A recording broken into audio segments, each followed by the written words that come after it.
It gives me very great pleasure now to invite to the Bima 5 individuals who are going to speak at this point in the service, beginning with Kathy.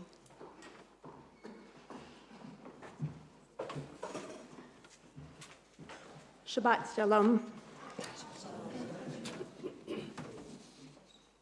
I'm so nervous about today's service, but Tim is always so reliable, as indeed Martin is as well. At the organ, I never have to worry when we have services here. In the last couple of weeks, we have been reading from Sefer Bamidbar, the book of Numbers, and we've been counting the number of years the Israelites spent wandering in the wilderness, counting the number of fighting-aged men, and this morning counting the tribal offerings laid before the tabernacle. We counted the Omer, the number of days between Pesach and Shavuot, and on Shavuot we counted and enumerated the 10 Commandments.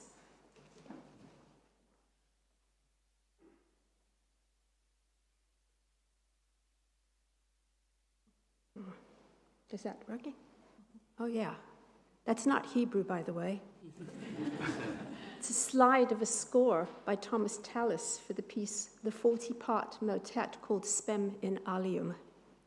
The connection between counting and music is obvious. From the simplest duet to the complexities of the 40-part motet Spem in Alium, in almost any kind of ensemble, counting beats and bars and keeping track of time is the glue which ensures musicians stay together.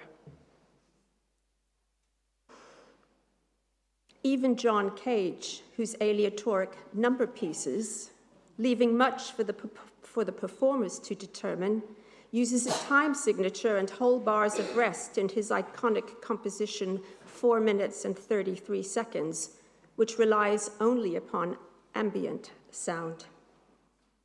In the United Kingdom in February 2002, we counted and marked the 50th year of the reign of Queen Elizabeth and celebrated her achievement with special prayers and music at the LJS.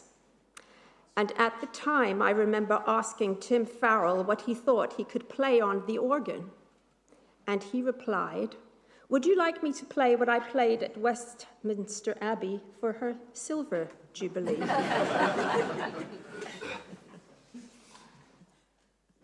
And that was when I truly appreciated that Tim Farrell, a self-effacing man of few words, who would rather speak about his pussycats than himself, was a remarkable musical force in our midst.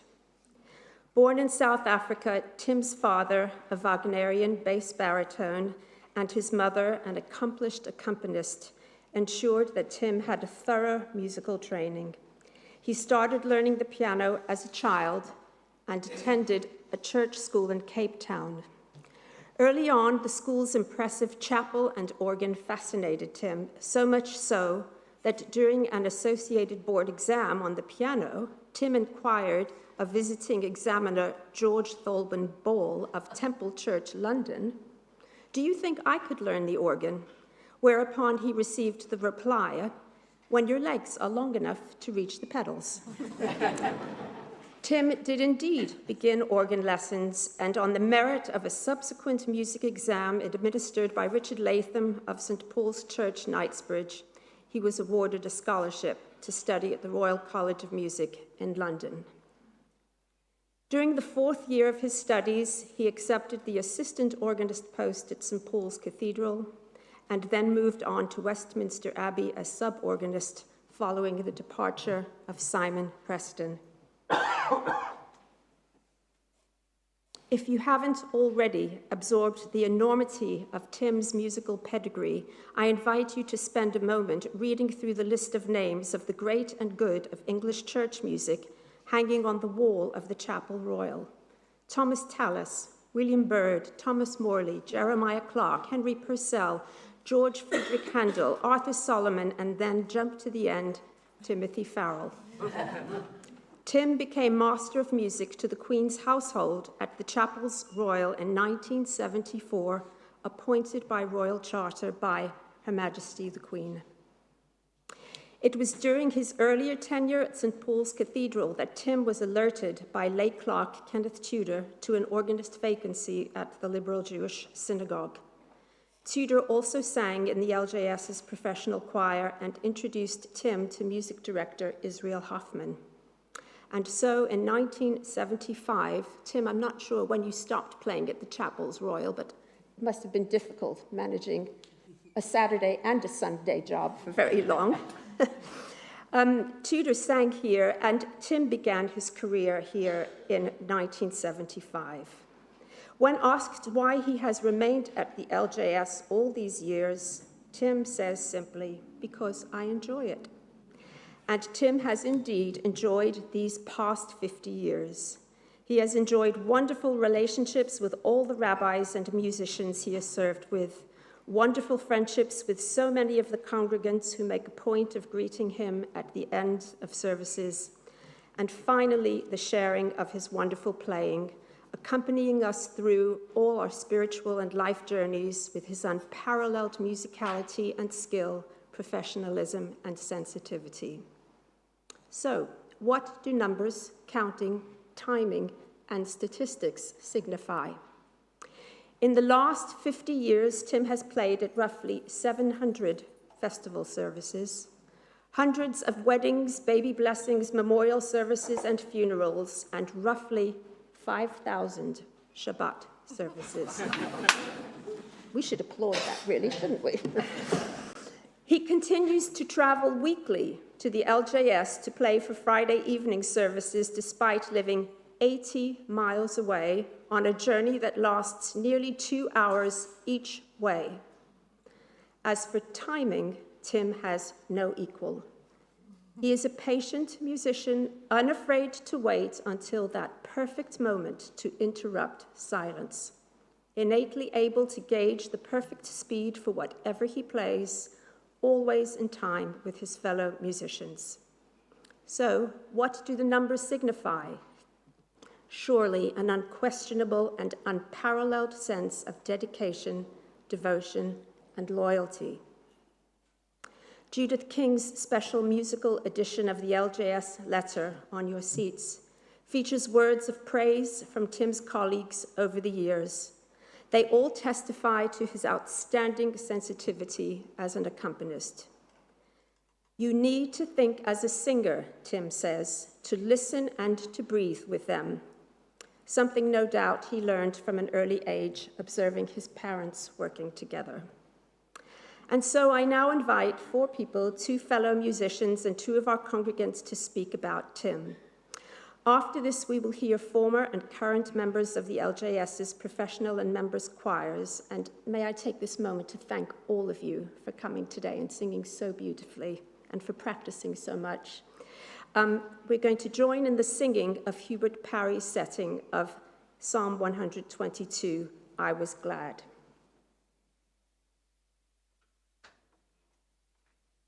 Is it working?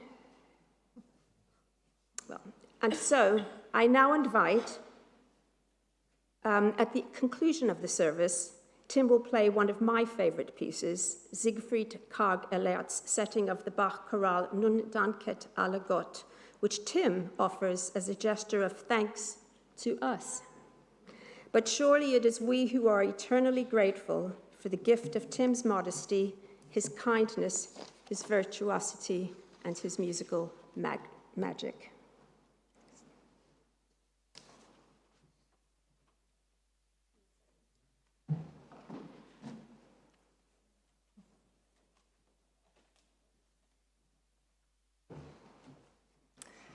Shabbat Shalom.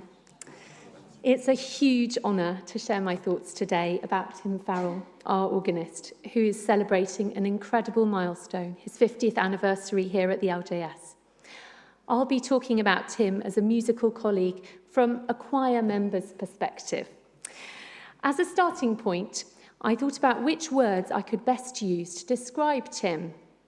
Here are only 4 of the myriad words I came up with, as I don't want to overrun my allotted time, Kathy. The first word is gifted. I could not talk about Tim without describing his gift for playing the organ and piano. Tim is a wizard of these instruments, conjuring sounds with absolute precision and playing with an effortlessness that comes from many years of experience and practice. Many people here today will have been transported by his playing in numerous services throughout the year, elaborated by Kathy, not least at the High Holy Days, where Tim has played solo items as well as accompanying the choir, soloists, and whole congregation, of course. I'm lucky enough to have sung here for a little over 15 years, initially as an extra singer for the High Holy Days. An annual highlight for me, starting from the very first service when I sang at the LJS, is Tim's playing of Bruch's Kol Nidre at the start of the solemn Kol Nidre service. The organ, together with the solo cello, creates an extraordinarily moving and soulful atmosphere, with Tim always choosing beautiful registration, perfect registration on the organ, to match the ebb and flow of the music. It is mind-boggling to think how many people have been lucky enough to have heard Tim's masterful playing in countless services, including festivals, weddings, memorials, and many more over these 5 decades. My second word is open-minded. When I first started singing for Shabbat evening services, I was absolutely terrified. Thankfully, Tim has always been completely open-minded about adapting to each solo singer. You want to sing Ahavat Olam in a totally different key and at a completely different tempo from everyone else? No problem, says Tim with a smile. He remembers every key that I prefer to sing each individual piece in, often by memory, and he adapts to tempo and dynamic changes completely instinctively. I don't even have to think about it. He's there. My colleagues and I feel totally supported by Tim when he plays with us. It is a wonderful feeling to make music that enhances the liturgy, together with a musician who is so open-minded and adaptable. I am so grateful to make music with you, Tim. Thank you. My third word is level-headed. As any performer will know, being unflappable is a key skill for a musician. Performances can go drastically wrong. After all, it can even happen on Eurovision. The organ has had ciphers, there have been brides running late, and many more things which I couldn't possibly divulge. But all of this is something that Tim takes in his stride. I assume that Tim does get stressed out at times. Well, this is not something I have seen in the past 15 years here. Tim, our calm Socrates of the LJS, thank you for your level-headedness. My final word is dedicated. As a musician, Tim is dedicated to passing on his gift to future generations. It has been wonderful to share ideas about teaching music here at the LJS in our little chats. Recently, Tim was extremely generous with his time and expertise when he guided one of my sixth form students who was playing on the LJS organ for the first time in a Shabbat evening service. Thank you. This generosity of spirit is reflected in Tim's other role as a dedicated husband to Jane, father to Alex, and grandfather to Lyra. I have reached the end of my 4 words: gifted, open-minded, level-headed, and dedicated. These words spell gold, which seems fitting for this splendid occasion, Tim's 50th or golden anniversary. Tim, thank you for being such a talented, dedicated, modest, and kind musician and colleague. Thank you for everything you give and have given to our community. Here is to many more wonderful years. Shabbat Shalom.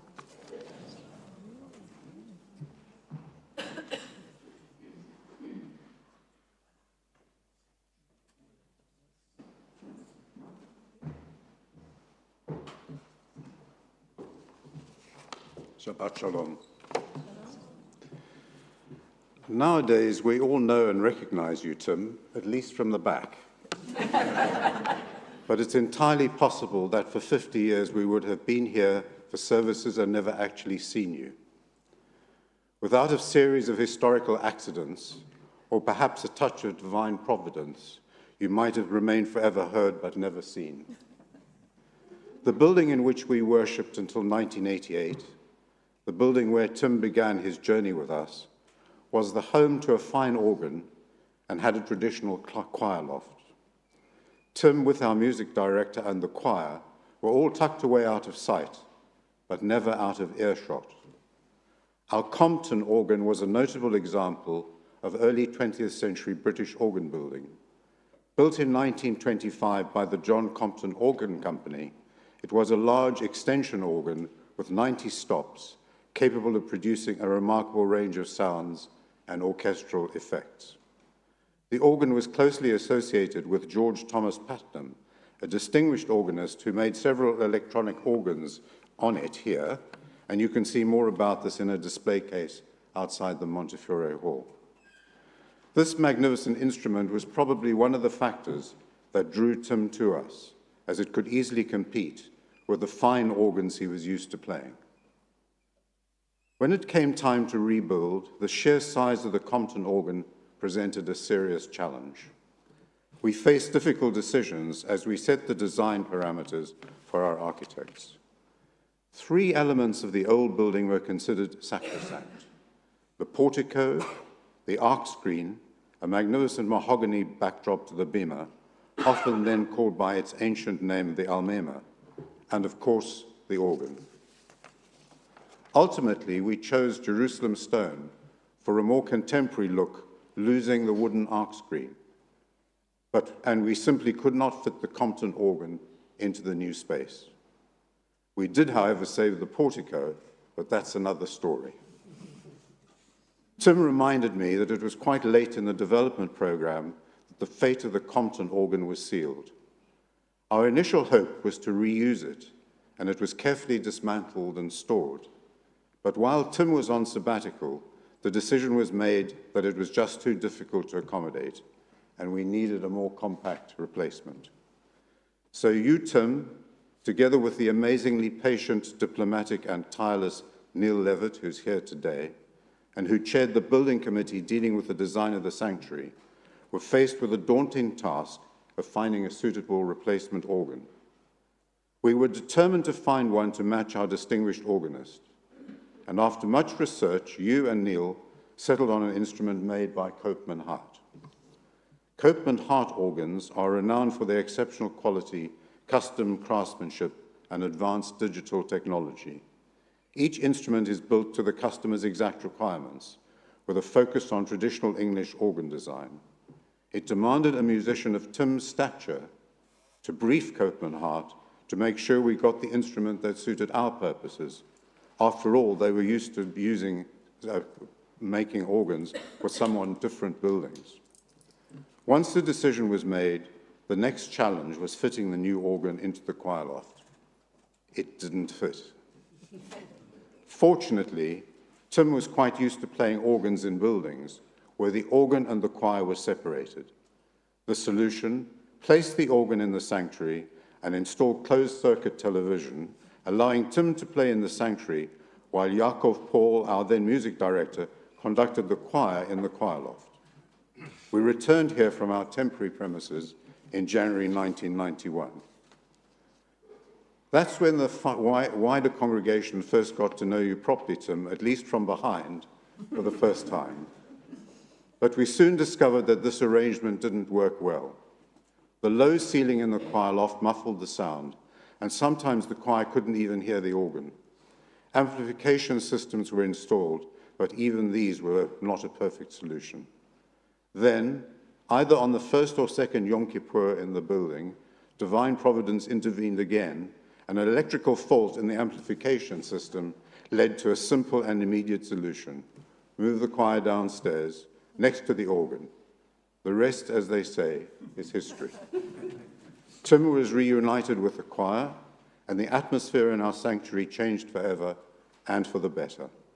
The choir was no longer a remote and unseen sound, but embedded in the congregation, leading to far greater participation from worshippers.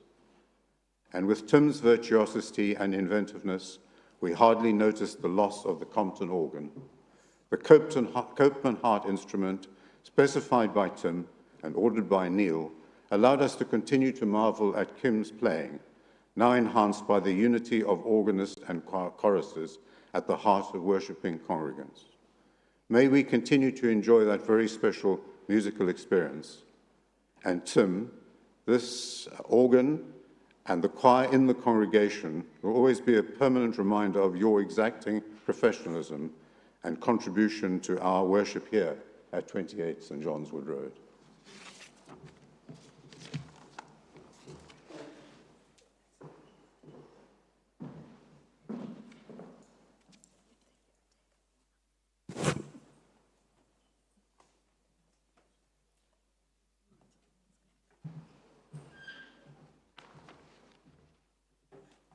Shabbat Shalom.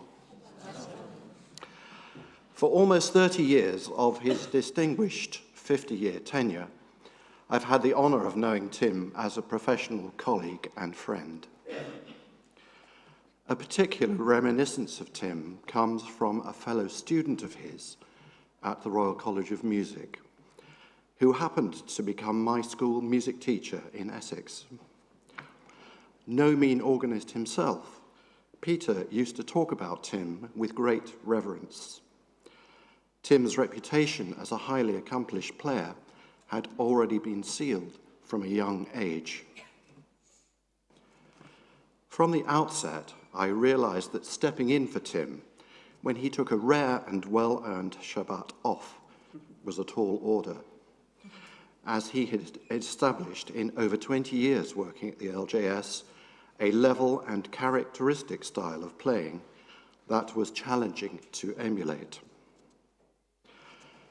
Like ships passing in the night, Tim and I used to meet during the High Holy Days, when both of the LJS choirs used to sing on Yom Kippur.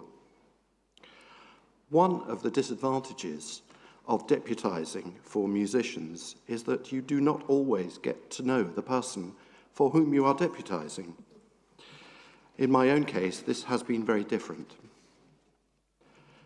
Our exchanges, whether face-to-face or via telephone or email, the latter peppered with Tim's idiosyncratic ellipses, have always been amicable and full of good humour, and have addressed subjects such as the current state of the LJS organ, contracts, gardening, the weather and grass cutting, piano exams, roadworks and closures on the A41 and A1, also 20-mile-an-hour speed limits, self-parking cars, racing drivers, and bananas.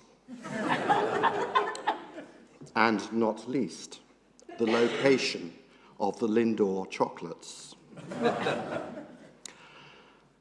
After COVID, Tim and I came to a gentlemanly agreement on how the accompaniment of the services would be divided up, and it is a mark of his skills of diplomacy, respectfulness, and trust that we reached the current situation in which Tim usually plays for the evening services and I for the morning.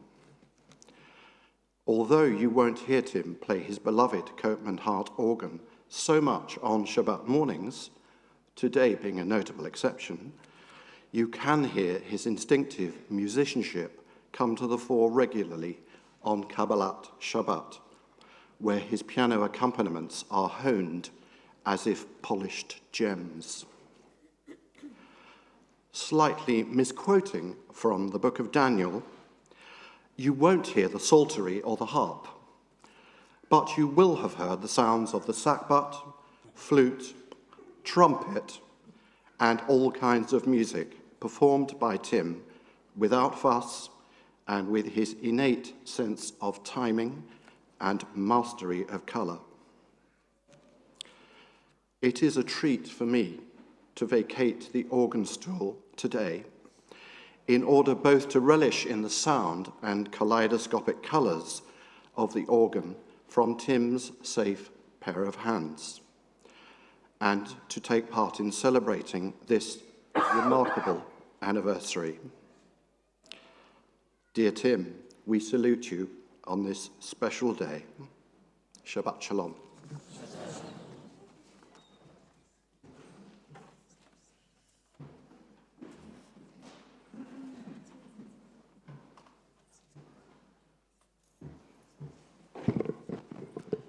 Dear Tim, we do go back a long way, starting with Kathy's predecessor, Yaakov Paul, the choir master who ruled our music with a rod of iron, via the beautiful hidden choir loft. And oh, how I loved to hear Mrs. Hayes' voice. I never really knew her what she looked like, and I suspect you only saw her in the mirror. As you are aware, I cannot sing a note, but that does not in any way spoil my appreciation of your mastery of the organ. Mozart may have called the organ the king of instruments. Well, I know you've played for the king at Westminster Abbey, and for the LJS you never failed to provide something appropriate by way of an interlude or an introduction, and so contribute to the atmosphere as the occasion demands. However, there is one thing about your time with the LJS that few people may be aware of. When we first had services here, in what was then our new building, after our exile in the Swiss Cottage Church, after playing on Friday evenings, you decided to skip the journey home and return back in the morning. The LJS would make a convenient overnight stay. Nobody noticed for a while, but sadly this had to be stopped. 28 St. John's Wood Road hotel services are not available. Although nowadays, with extended facilities, we do have special arrangements for some young people at the weekends. I miss hearing you on Friday evenings, as I don't come to Shabbat services. However, each Kol Nidre, I do so appreciate your accompaniment to the cellist, and whoever starts that most special of services. Jane, you no longer sing normally in the choir, and today was a lovely occasion to hear you. I hope you sing for him at home, and you will not now mind my blowing a kiss to Tim on this celebratory occasion. It's been a privilege to have an occasional chat with you and to enjoy your delightful and appropriate music over the years.